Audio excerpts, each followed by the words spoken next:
어릴 때부터 이제 제가 힘들게 살았던 기억부터 뭐 희망을 품었던 시간부터 진짜 주마등처럼 쫙 지나가고 나중에 결론에는 진짜 여기서 인생을 마감해야 되나, 여기서 안 받아주면 진짜 나 여기서 끝내야 되겠구나. 자, 최명철 씨 좀 여쭤볼게요. 결정적으로 나는 이것 때문에 탈북했다. 나의 방아쇠는 이거다. 이게 있을 거 아닙니까? 그냥 결론적으로 하나만 딱 때려 말하면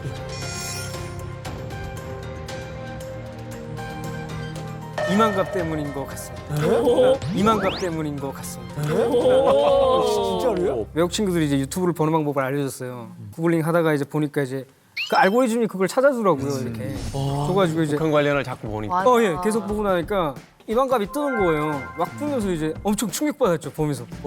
진짜 충격을 받았어요? 아니면 이거 가짜로 한 거다라는 생각을 했어요? 처음에 이제 반신반의했어요. 저도 이제 평양에 살면서 지방 사람들이 어느 정도 굶고 사는 건 알고 있었지만 진짜 300만 명까지 굶어 죽었는데 국가가 아무것도 안 했다고? 정말 깜짝 놀랐던 것 같아요. 그 인터넷 보고 이만갑 보고 이러면서 또 마음이 더 생기는 거예요? 아, 그렇죠. 이제 처음에 보면서 이제 머리에 뭔가 크게 하나 콱 맞은 느낌이었어요. 그래요. 너무나도 콱 맞은 느낌이었고 저의 정체성을 이제 의심하는 시간이 오랫동안 지속되었고 저 같은 경우는 이제 누구처럼 다이아몬드 수저나 금수저도 아니고 정말 끈질기게 노력으로 정말 내가 이거 한 단계 올라가고 한 단계 올라가면 나도 이제 희망이 있을 것이다라는 그렇지. 그런 희망 가지고 이제 끝까지 올라온 케이스인데 점점 나이가 들고 올라가면 올라갈수록 이제 아, 내가 여기서 아무리 이제 애써봤자 여기서 내가 희망이 없구나. 그렇지. 예. 어떻게든 나는 이제 나와야 되잖아요. 네. 어떻게 하게 됩니까? 제가 일하면서 이제 인디아 사람 수누라고 하는 분이 계셨는데 네. 그분이 이제 한번 차 타고 가면서 이제 저한테 말하는 거예요. 최, 너 이거 솔직히 세상에서 가장 슬픈 민족이 어느 나라인 줄 아냐? 나보고 이렇게 물어보는 거예요. 그래가지고 이제 그때 대답을 못했어요. 제가 아무 말도. 이 사람이 뭐냐면 이전에 한국 회사에서 일해보던 사람이에요. 그러니까 이 사람이 말하는 게 아, 내가 코리안이랑 일해봤는데 그 사람들 엄청 돈도 잘 쓰고 돈도 많고 어떻게 되게 부유한 나라인데 너희 노스코리아는 왜 대체 그러고 사는 거야? 뭐 왜 대체 사람들이 다 이렇게 뭐 왜 굶주리고 살고 왜 이렇게 사람들이 다 이게 숨어 살고 왜 이러는 거야? 계속 이런 쪽으로 질문을 하는 거죠. 그 사람이 사진 계속 보여주면서 이거 봐, 한국 사람하고 나 이랬어. 이 사람 얼마나 괜찮은 줄 알아? 나 팁으로 막 100불씩 주고 200불씩 주고 막 이랬다? 뭐 이러면서 자랑하는 거예요. 저는 그때 뭐 아무 소리도 할 소리가 없죠. 그걸 그래서 들으면서 이제, 예. 어떻게 했어요, 거기서? 그때 김종남 씨가 이제 말레이시아에서 타살됐을 때니까 세상 사람들이 이제 북한을 어떻게 보는가. 김씨 가문에 대한 내용이 너무나도 상세하게 있고 그리고 저도 이제 어느 정도 북한에서 살면서 내가 이랬을 때 이랬는데 이래서 포질이 맞춰질 거 아니에요. 그렇죠. 딱딱딱 맞춰지면서 이제 반신반의하된 게 이제 확신으로 가기 시작하는 거예요. 스스로에게 묻기 시작했어요. 나 진짜 북한 가서 다시 돌아가면 살 수 있을까? 안 이상. 네. 진짜 염증이 나고 엄청 너무나도 이제 슬펐어요. 결심은 이제 굳어가는데 네. 어떤 방식으로 이제 그 탈북을 이제 시작을 하시게 된 거예요? 그리고 그게 실제적인- 다 감시망이잖아, 동료들이. 그러니까. 7월 7일 날에 제가 탈북을 합니다. 이제 왜 탈북 결심을 합니다. 7일이었어요? 이제 7월 8일 날이 김일성. 김일성이 죽은 날이에요. 맞다. 그날에 이제 제가 생각한 게 뭐냐면 어릴 때부터 계속 그 과정을 거쳐왔단 말이죠. 7월 7일만 되면 김일성 뭐 추모대 하고 모여가지고 슬픈 척하고 앉아 있었는데 이제 저는 다 알잖아요. 네. 김씨 가면 다 알잖아요. 더 이상 하고 싶지 않았어요. 7월 이제 8일 넘. 그냥 바람 쐬러 간다고 나 바람 잠깐 쐬고 올게라고 이제 차키만 들고 이제 반바지 바람으로 이제 수도 무스카트로 이제 그냥 행방 없이 올라왔습니다. 네. 올라와서 이제 계속 방황하다가 예. 갑자기 이제 어느 순간 제가 핸드폰을 끄게 되더라고요. 핸드폰을 끄고 이제 그때 제가 생각한 게 내가 계속 이제 이전에 그려보던 그 상황들이 지금 내가 무의식적으로 지금 그걸 하고 있구나. 한 방에 딱 찾았어요, 대사관? 못 찾았어요. 어떻게 됐어요? 처음에 이제 뭐 대한민국 대사관이 어디 있는지 모르잖아요. 그렇죠. 페이스북을 제가 이용했었어요. 예전에 페이스북을 통해서 이제 보다가 보니까 이제 소하루라는 데 몇백 리 떨어진 데 이제 한국 식당이 있었어요. 네. 한식당. 그래가지고 그분한테 이제 영어로 이제 전화 걸었어요. 이제 그냥 북한 사람 아닌 척하고 대한민국 대사관하고 이제 한번 통화해보고 싶다. 근데 혹시 전화번호 아시냐?라고 여쭤봤어요. 네. 그러니까 이제 그분이 이제 모르니까 이제 전화 끊겼다고 하면서 끊어졌어요. 겁을 먹으셨네. 네. 이상하다고 생각한가 봐. 아마 그러신 것 같아요. 그래가지고 이제 대사관을 정말 어렵게 찾았어요. 내비게이션이 없어가지고 그 앞에 가서 이제 자정이 된 시간에 이제 오만 대사관에다 이제 전화를 겁니다. 이제 걸어가지고 저 북한 사람인데요. 좀 도와주세요. 대한민국 가고 싶습니다. 와, 밤 12시에 뭐래요? 문이 열립니까? 밤이 12시에? 안 열립니다. 뭐래요? 왜요? 오만 대사관 분들이 이제 말씀하시는 게 북한 사람이 오만에 있는 걸 이제 상상조차도 못 하셨대요. 그치. 그러니까 나 정보가 또 없으니까. 그때 정보가 없었어. 그러니까 이제 되게 당황하시더라고. 당황하시면서 이제 내가 이제 결정할 수 있는 권한이 있는 사람이 아니다. 그러니까 이제 5분 정도만 있다가 내가 연락을 줄 테니까 조금만 좀 기다려라. 5분 뒤.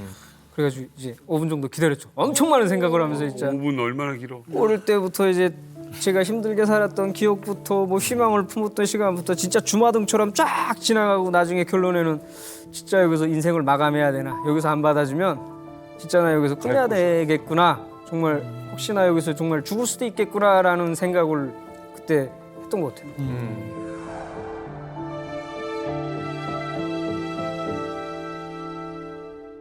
전화가 옵니다. 이제 직원이 이제 전화가 이제 오는데 이제 밤이 자정이라서 늦은 시간이라서 저희가 이제 당신은 이제 신원 확인도 할 수 없고 하니까 내일 아침에 오시라. 생각해서 그러시는 거예요. 그런데 이거 너무 미칠 일이잖아요. 지금 나 뭐 당사자 입장에서는 그게 밤에 그 시간이 진짜 다음 날까지 뭐예요? 좀 들어와 있으라면 좋을 텐데. 아니 뭐 어디서 잤어요 그러면? 진짜 차 끌고 무스카트를 계속 돌았어요. 드라이빙했어요. 밤새 드라이빙했어요. 방황하는 거. 방황했어요. 계속 드라이빙했어요. 진짜 내가 선택을 한 게 맞나 틀리나 막 이러면서 계속 방황했어요. 저도 나름 이제 북한에서 알 수 있으니까 방비책을 세웠어요. 일단은 타고 있던 차량을 이제 벽에다 그냥 꽝 박아버렸어요. 사고 난 것처럼 꽝 박아버리고 이제 안에 있던 걸 막 다 뒤집어 놓고 이제 차키를 한쪽에다 이렇게 던져놨습니다. 무슨 강도 같은 걸 당한 거. 아, 예, 맞아요. 강도 만난 것처럼 이제 행방불명된 것처럼 위장하기 싶어가지고 그렇게 아마 했던 것 같아요. 아침에 이제 딱 대사관에서 이제 전화가 오더라고요. 뭐라고? 오라, 대사관 쪽으로 오라. 5대 이제 담장을 넘어서 와야 된다. 어머. 담장을 넘어서 와야 된다. 어머. 왜? 왜? 자유 의지를 보여줘야 되니까 무조건 담장을 넘으라라고 하시더라고요. 우리가 뭐 공작한 게 아니다. 아, 예, 그렇죠. 그래서 담을 넘었어요? 아, 결국엔 담을 안 넘었죠. 왜요? 탐 넘으라면서요? 택시를 타고 이제 대사관으로 이제 이동합니다. 이제 태국이 딱 보이는데 앞에 5만 경찰이 딱 있어요. 그분이 이제 저 보더니 바로 알더라고요. 중동에 이제 아시안이 이제 보면 딱 알잖아요. 편하지 않으니까. 딱 보면 아니까 딱 보더니 일로 오라고 하시는 거예요. 그래가지고 갔어요. 그래서 등기적 하면서 이제 가야 되나 말아야 되나 한 걸음 또 너무나도 힘들게 그 주변에서 갔는데 그분이 이제 닦아 그러는 거예요. 이제 신분증 제출하라고. 줬는데 그냥 툭 보더니 씩 웃는 거예요. 웃더니 주면서 가라고. 미리 교감이 있었고. 얘기가 됐고. 이야기가 아마 대사관에서 일단은 저희 신분이 확인이 안 됐잖아요. 그러니까 5만 경찰에다 이제 우뢰를 하신 거죠. 근데 명천 씨가 탈북한 게 언제죠? 저는 2018년도요. 2018년. 근데 제가 2016년 기사를 찾아보니까 그때 오만으로 파견됐었잖아요. 2016년에도. 보면 오만 체류 북한 노동자 300명 전원 본국 송환 보도가 많이 됐었거든요. 코트라가 작성한 보고서에도 오만에 남아있는 북한 인력은 없다라고 보고서가 공식적으로 남아있어요. 그런데 그 이후에도 2018년까지 오만에서 있었다는 거니까 맞네. 있었다는 거네. 이 날카롭게 제가 질문할 수밖에 없거든요. 그럼 혼자 뭐 있었던 거예요? 신분을 위장하거나 아니면 어디 숨어 있었거나 그거 아닙니까? 이걸 말해도 되나요? 아까부터 김종훈 씨가 자꾸 노려보는 게 생각나지. 아 적고 있어. 오늘만 좀 하겠습니다. 그러니까 아까부터 뭘 계속 적으시더라고요. 메뉴 이따 뭐 먹을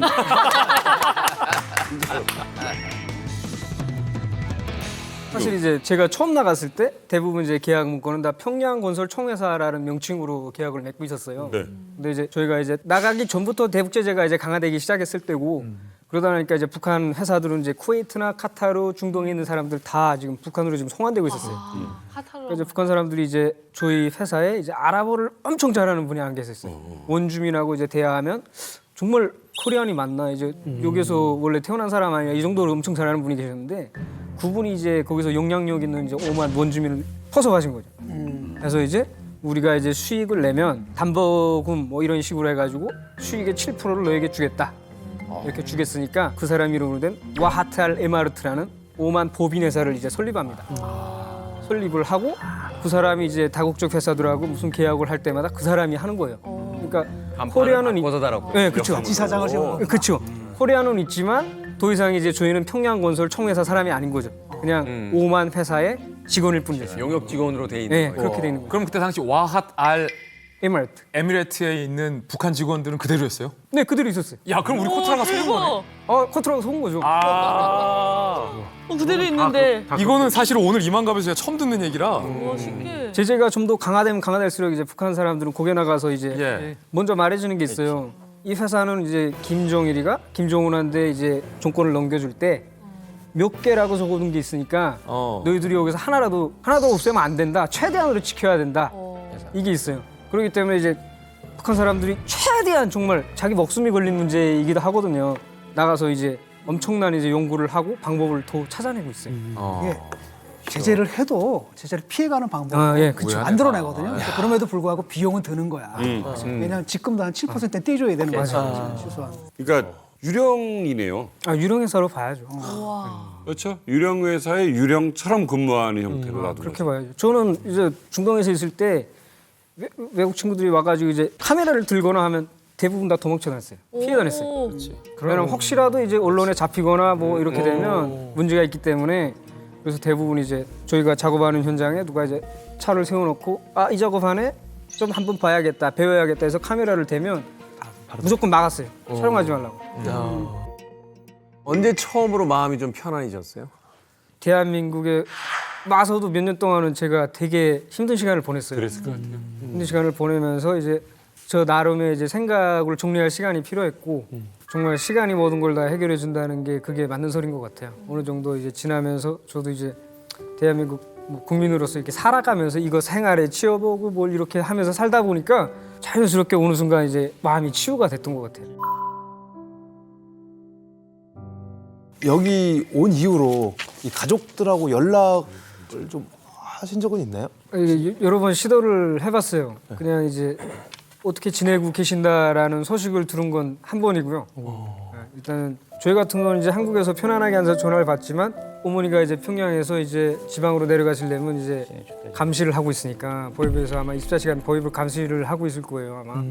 더 위험할 거라고 연락을 하는 게. 네, 연락을 하는 게 그러시더라고요.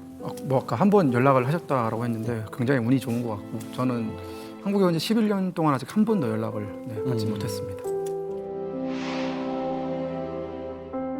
편집자가 웃고 찍은 장면들 모두가 기다려 그 순간